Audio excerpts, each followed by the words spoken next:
Do you have a furniture painting or crafting space that needs a reorganization? Well, me too, so let's do this one together. I'm really excited to share this shed space with you. So this is my shed. It has been my storage area for a long time. It has my paint, it has furniture, it has seasonal crafts, it has supplies, it has everything. And it's great, except I don't really use it other than for storage.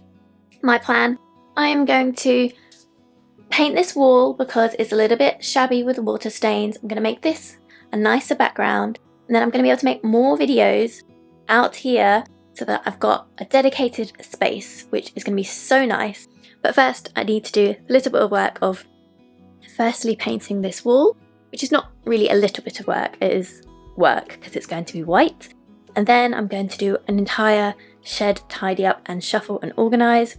And if you're anything like me, you will love organising, so I'll take you along with me and show you what I create. First things first, I've moved my paintbrushes out of the corner so they don't get trapped by shuffling furniture around. Because the last thing I want is to be moving furniture back and forth so I can get to the wall and trap myself in so I can't get to the supplies that I need. That is not going to help me today. I really think that one of the hardest things about tidying up any space is that to get everything out of the way, other areas have to get even more messy while you're working on one particular area. You sort of just have to believe that it's going to help you in the long run, but it does feel like you're going 2 steps back before you can go 1 step forward. I've taken this as an opportunity to declutter, which is not always the easiest thing. You know that one day you might need that and you did buy it for a reason. I think you just have to be a bit honest, maybe a bit brutal with yourself and think, am I going to use that in the next year? I remember seeing something that said if you can replace something for under $20 or £20 in under 20 minutes, then that is something that you should declutter, because you might never need it again, but if you do, it is affordable and easy to replace, which is quite a helpful thing to think about when working out what to declutter. You might recognise this one. This is one of my favourite drawers, and I've got little details with flowers on the side. This was in my house for a while. It is now moved back up here because I'm going to put my new xTool machine on it, just up on the top, so I need to move this over to a window spot, but this is going to be a very pretty way for cutting and engraving. This white paint is a very basic trade paint. It's basically your classic builder's go-to. I think I was maybe optimistic or pessimistic, depending on how you look at it, on the size of this tub, because I have barely touched the paint in this tub. One day I might even do the entirety of this shed and make it a bright white box, but today is not that day. I did a combination of brush and roller. Of course, I couldn't do all of this shed with a brush, that would have taken me weeks. But all those ridges in between the panels were much easier to get to with a brush and then roll it out on the flat surfaces. Because I was working with a step ladder, it made sense to do them in strips rather than by each panel, because if I'd done each panel as I went, I would have been constantly moving the step ladder. With the first coat on, and you can see that the stains are really obvious.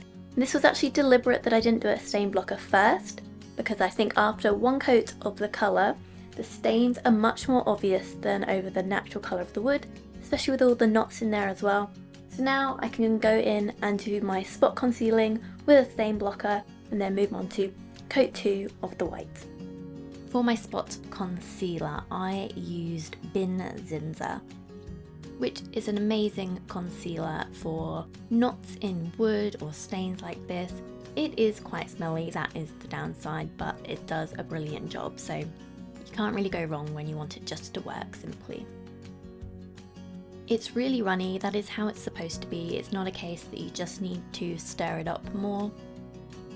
I could probably have gotten away with 2 coats of the Bin Zinza, but I did 3 just to make sure that I wasn't going to see those stains again after all my hard work. After the spot concealer was fully dry, I then went back over with that white with 2 or 3 more coats. I've actually forgotten because it took a while and I've moved on.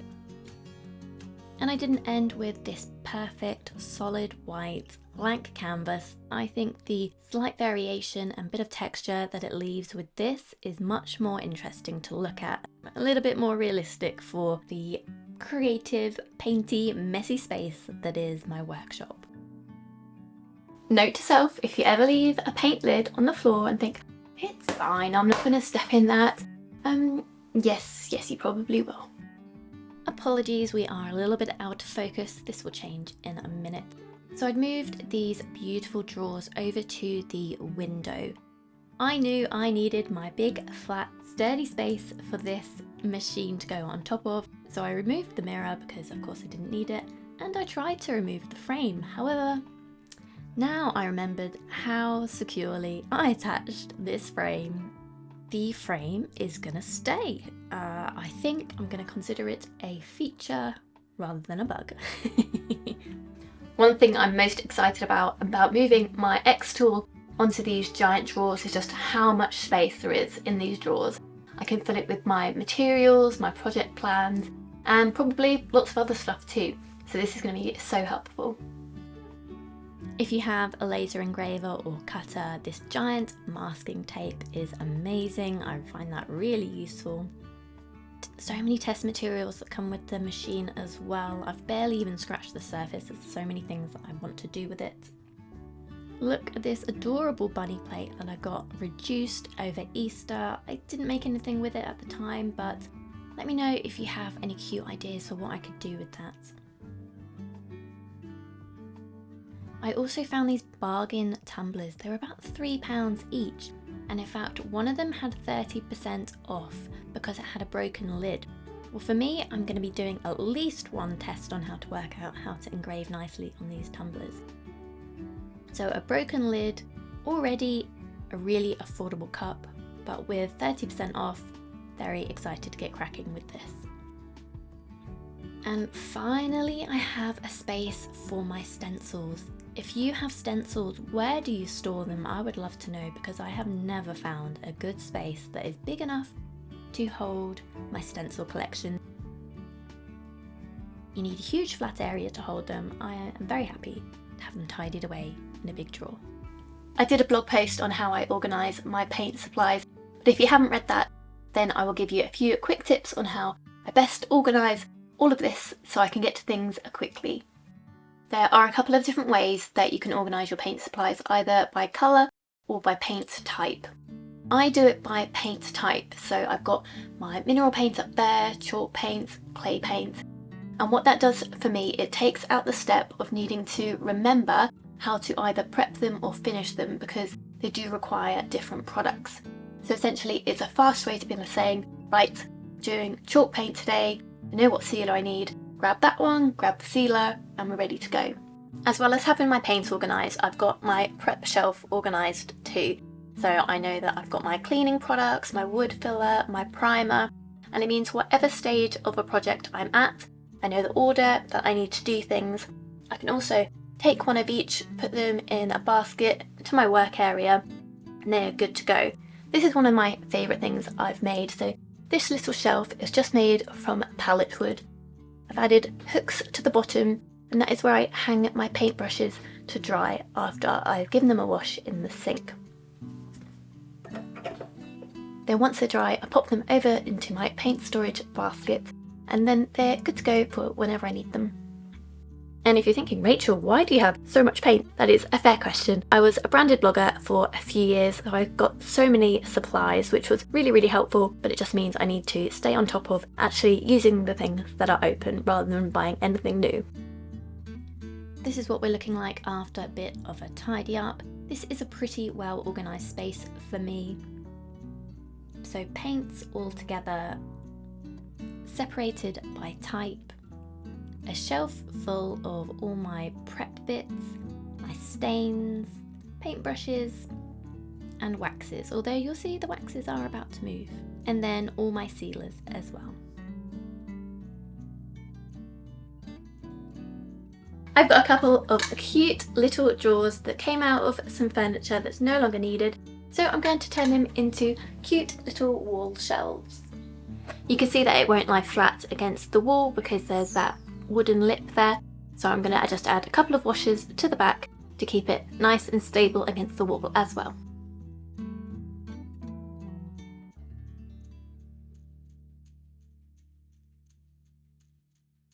You know when you go to conferences and you get swag bags?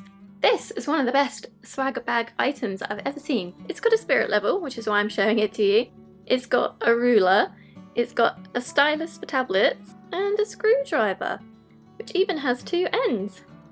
What a great little gadget, I love that swag bag. So speaking of amazing tools, this is one I think I've only shown you maybe once in a video, but this is great.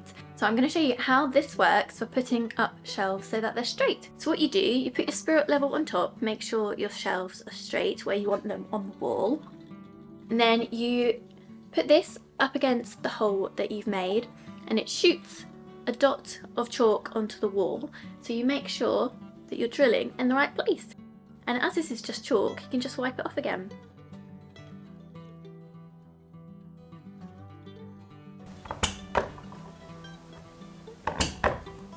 And when this is really useful is when you can't get a pencil into the hole. So just make sure that you've got your hole that you need it in exactly the right place. It's really great. So we're looking good. I've got my holes in the shelves, I've got my holes in the wall, but because there's that lip there, I'm just going to add a few washers to bridge the gap between the baseboard here and the lip here so that it's really secure against the wall.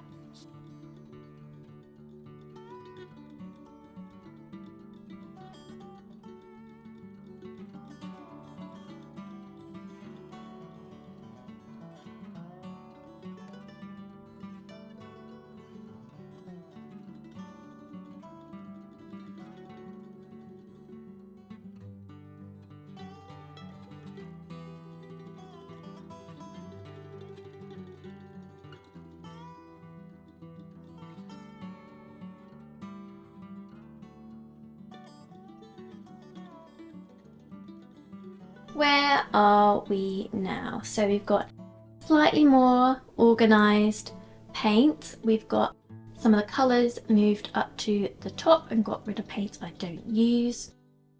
Onto here, not too much has changed, but my sealer has come down to here.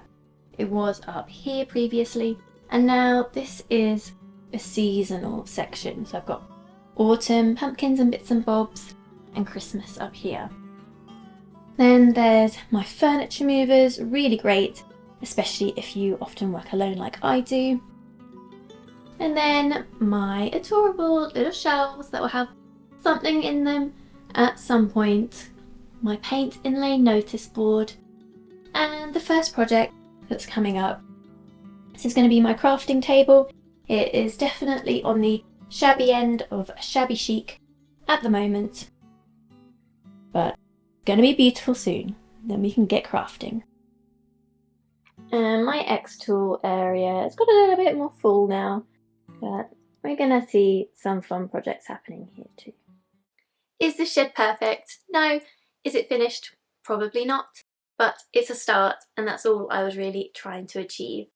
For me, this shed is about a quality of life difference. It means I can get creative, get messy and not worry about tidying up at the end of the day. So I should be able to get more done and have more fun as well. And that makes a huge difference. If you are still watching, thank you so much. I hope you enjoyed this video. Please consider subscribing if you did.